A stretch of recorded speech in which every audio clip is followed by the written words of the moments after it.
Prezados colegas e professores, alunos universitários do Rio de Janeiro e de todo o Brasil. Eu tenho uma grande alegria e uma grande satisfação de participar desse encontro sobre Telecongresso Brasileiro de Direito Educacional. O direito educacional no Brasil, né? Uma importante iniciativa, quem sabe a mais importante dentre tantas contribuições do João Roberto Moreira Alves. Espero que eu possa transmitir aos senhores opiniões e observações significativas. A minha história como professor é bastante longa, mas eu quero apenas lhes adiantar que meu nome é Aurélio Vander Bastos. Eu ocupei vários cargos no sistema educacional brasileiro, dentre eles delegado do Ministério da Educação no Rio de Janeiro, durante o governo José Sarney, quando o ministro Marco Maciel, Jorge Bornhausen e Hugo Napoleão.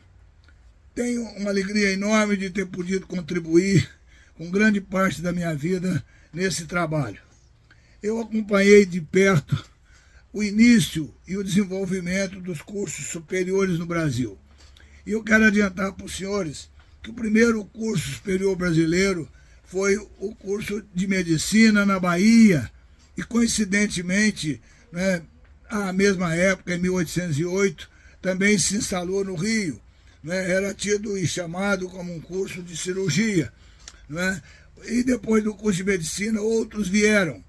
Né, como, aliás, antecedente, ainda no período colonial, nós tivemos a criação da escola, que não era propriamente de engenharia, mas de artilharia, fortificações e desenho, né, que foi criada na virada de 1780, né, e foi um grande sucesso, porque dela evoluiu o curso de engenharia, né, nas capitais, depois no Rio de Janeiro, né, na virada de 1874.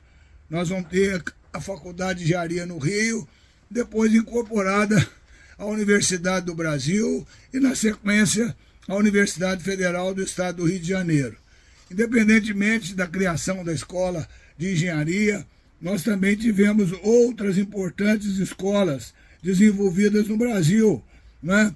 Dentre elas, o curso de Direito, que, tomando como referência, foi o primeiro dos cursos superiores criados em 1827 em São Paulo e Olinda, quando se destacou o pensador e o deputado político brasileiro e também educador, né, José Feliciano Fernandes Pinheiro.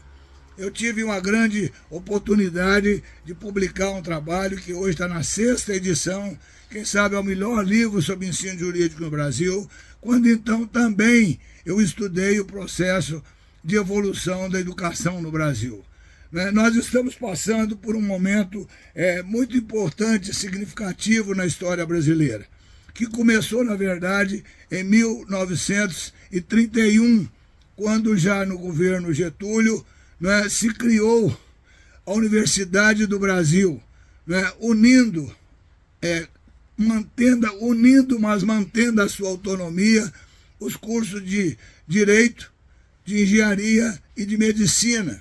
Então nós tivemos o primeiro modelo universitário brasileiro, né, em que a universidade era uma unidade administradora e, implementadora da vida educacional superior brasileira, mas os cursos tinham autonomia, né, tinham seus próprios orçamentos e tinham condições de contratar e ter os seus próprios professores. Durante esse processo, nós tivemos professores ilustres na vida brasileira, né, não só naquela época, como no tempo presente. Né. Basicamente, nós podemos ressaltar professores como Anísio Teixeira, né, como o Newton Sucupira, como o nosso querido e ainda sobrevivente professor da área de educação, meu colega no Conselho, na Confederação Nacional do Comércio, que se denomina Arnaldo Nisquier. Tive também a oportunidade de conviver muito proximamente com o Vicente Barreto, que é um grande professor brasileiro e filho do José Barreto Filho.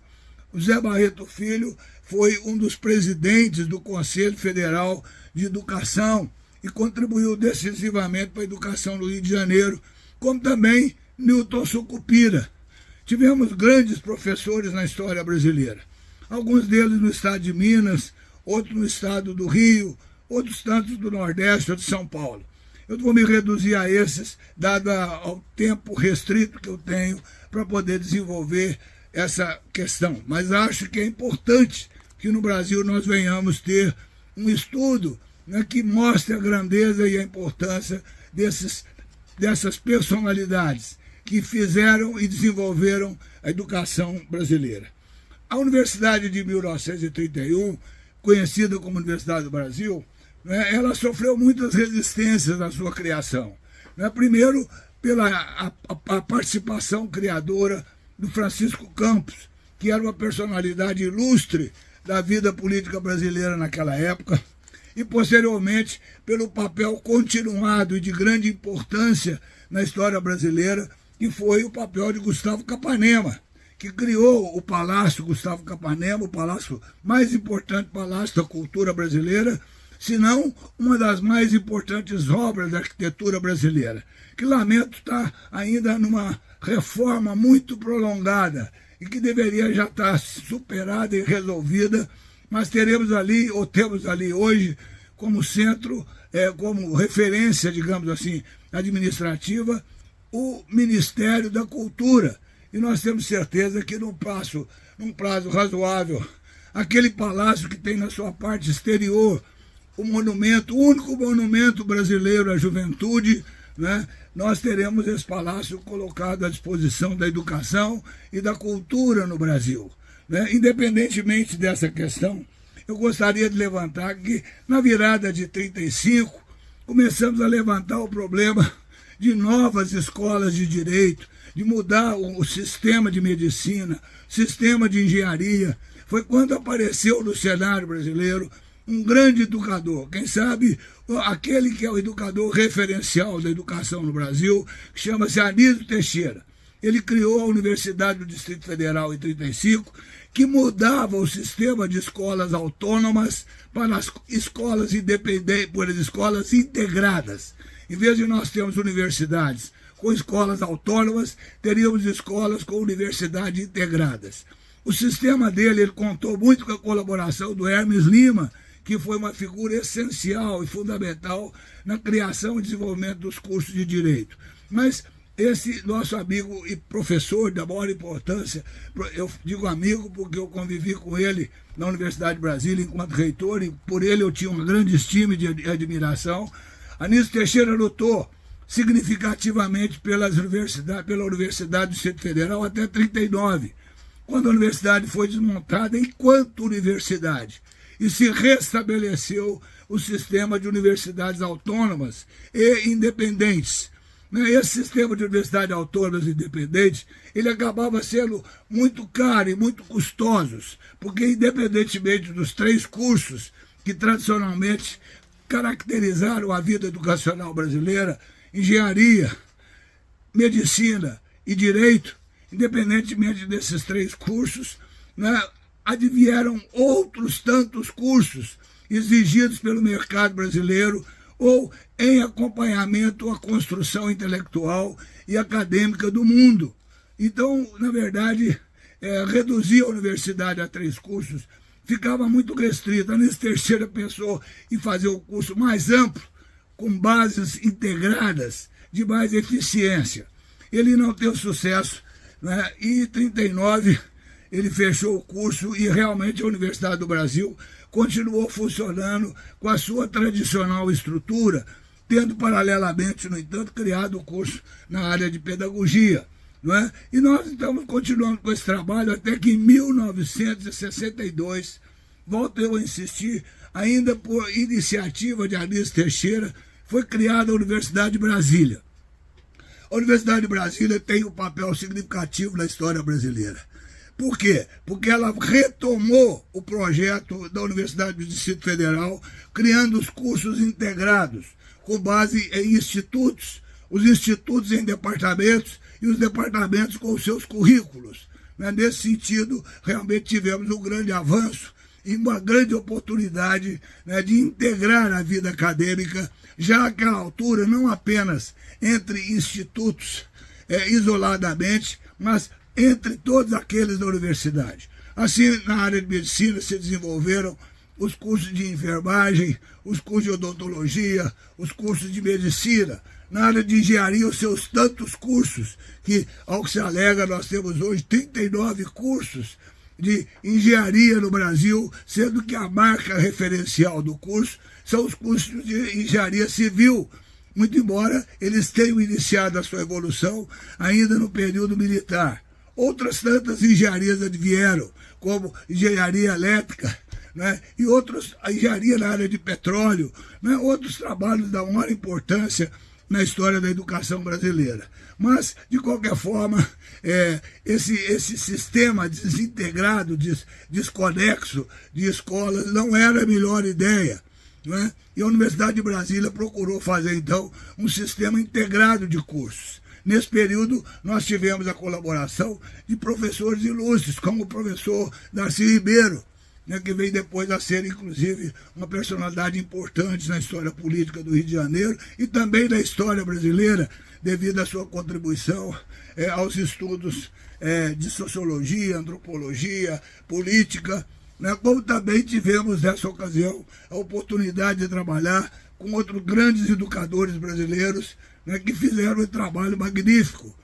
Mas a Universidade de Brasília foi um marco referencial e sofreu muitas resistências no seu projeto de ensino, porque ela criava o famoso ciclo básico, onde as disciplinas se comunicavam. Então, um aluno de direito, um aluno de economia, um aluno, muitas vezes até de medicina, um aluno de engenharia, podia fazer uma daquelas disciplinas. Embora a política fosse que os ciclos básicos fossem ciclos básicos de cada instituto. E assim foi que, vamos dizer, a universidade se implantou e sofreu resistências de novo para que os cursos voltassem a uma estrutura isolada. Mas já não era tempo para isso. Interessantemente e paradoxalmente, em 1968 foi promulgada a mais importante lei sobre essa questão da educação brasileira, que é a Lei 5.540. Essa lei promulgada, ela dá um efeito significativo na história brasileira, e mostra que 1968 é o ano em que o Estado brasileiro adere à questão da universidade integrada, a universidade que deve evoluir em circunstâncias eficientes como um conjunto de pensamento e não como pensadores isolados. Essa lei 5.540, ela é de 1968, um ano marcante na história brasileira, por tantos acontecimentos, mas também marcante porque ela criou a estrutura de universidades integradas e viabilizou o funcionamento efetivo do Conselho Federal de Educação como órgão de supervisão e orientação da educação brasileira. Em seguida, é claro, sempre existem reações a todas as inovações. A qualquer inovação existe uma reação. Então, se tentou por muito tempo, por algum tempo, evitar que essas escolas viessem, digamos assim, a sofrer, essas universidades viessem a sofrer restrições no seu processo integrativo. Algumas escolas continuaram isoladas, mas nem todas. Na verdade, os institutos passaram a funcionar plenamente e, na maioria dos casos, as universidades tiveram sucesso. Muitas universidades surgiram em todo o Brasil. Numa referência muito interessante, porque essas universidades brasileiras que nasceram nos diferentes estados, elas foram cursos livres, escolas livres de ciência e outras coisas, de ciências, de direito, mas na verdade hoje nós estamos diante de uma provocação mais importante, que é a novidade do processo educacional brasileiro. Essa novidade do processo educacional brasileiro se concentra basicamente na questão do ensino voltado para o ensino à distância, do ensino voltado para a questão tecnológica, do ensino voltado devido ao desenvolvimento dos sistemas de comunicação, né, principalmente através do sistema digital, né, nós tivemos a oportunidade de abrir as escolas do seu sistema privado, particular e interno, para o sistema externo. Né? Esse sistema externo, é claro que criou condições de, primeiro, o aluno permanecer na sua casa ou na sua residência ou no seu local de trabalho para poder assistir suas aulas. E segundo, os professores oferecerem as suas aulas na sua casa, no seu escritório ou no seu momento de trabalho. Nós estamos ainda numa fase de experiência e experimentação desse modelo. Não temos certeza se o modelo dará efetivo e pleno resultado, mas estamos todos trabalhando e investindo para que essa situação chegue ao fim, para que essa situação tenha um resultado bastante positivo. Tenho certeza que vamos trabalhar para isso, vamos conseguir esses efeitos, porque há uma evidência no Brasil de hoje, e os jornais em geral tratam dessa matéria. A formação acadêmica, a formação escolar nas universidades não mais responde à questão das demandas do mercado. Né? Há uma distância enorme entre o mercado e a formação universitária. Né? O percentual de alunos que saem no seu total, é claro, eu estou falando, da universidade para o mercado, não chega a 10%, 13% nos melhores cursos. Né? Isso é lamentável num país como o Brasil. Eu acho que, então, nós temos que, por outro lado, incentivar os cursos de pós-graduação, no sentido de pós-graduação para o magistério superior. Esse é o grande desafio, como em geral se diz que o grande desafio do ensino brasileiro é a questão digamos assim, da formação tecnológica, da formação de engenharia, da formação em matemática e da formação, digamos, em ciências. Esse é o desafio do Brasil de hoje, que vem sendo denominado de sistema ou de STEM, STEM. Esse STEM é o projeto que se espera que se desenvolva no Brasil. É claro que é um projeto concentrado e voltado para a questão da formação científica no sentido estrito, no sentido tradicional, e não propriamente da formação humanista, mas vamos encontrar uma forma de discutir esse assunto e eu, principalmente, haverei de procurar dar a minha colaboração como professor emérito, professor titular emérito da Universidade Federal do Estado do Rio de Janeiro, no Rio, como conselheiro do Conselho Nacional da Confederação Nacional do Comércio, como autor do principal livro de ensino jurídico no Brasil, e como tantos outros livros sobre educação que eu tive a oportunidade de fazer.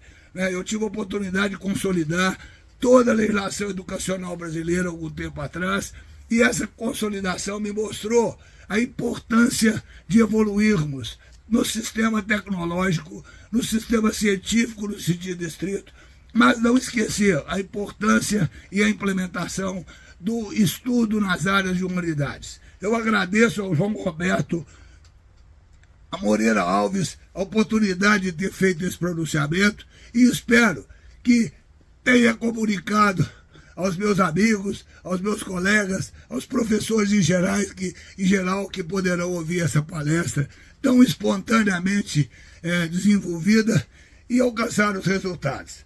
Não posso deixar de agradecer as pessoas que me apoiaram na elaboração tecnológica desse evento. Quero e espero que tenhamos oportunidade de voltar e tratar mais profundamente dessa matéria. E muito obrigado a todos.